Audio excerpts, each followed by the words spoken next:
del progetto stesso. Quindi faccio iniziare Dennis, poi magari intervengo anche in qualche punto.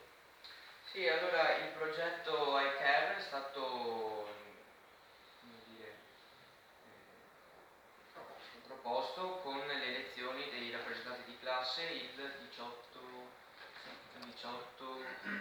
ottobre 2018 e appunto sono stati coinvolti con la prima riunione, è venuto fuori il punto del progetto e sono stati invitati a prendere dei candidati, quindi a proporlo nelle classi e sono usciti vari 10 candidati, sì, alla fine una decina di candidati e appunto abbiamo steso un gruppo di lavoro che si è occupato delle varie fasi e si vede molto l'ottica dei ragazzi e è un po' anche una comunicazione fatta con orgoglio a tutte le famiglie per portare avanti il lavoro fatto ormai da un anno a questa parte. Ecco.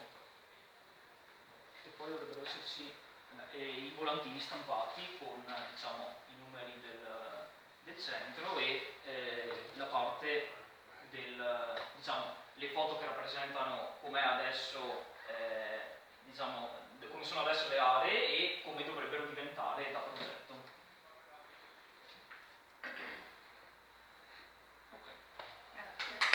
È terminato la riunione con i rappresentanti di vari istituti ENAIP, il progetto è stato apprezzato e sono contento, siamo contenti.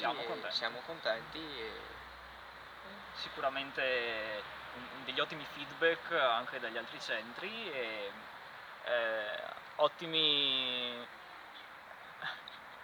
Abbiamo proposto un finanziamento anche a loro, vediamo cosa rispondono. Grazie.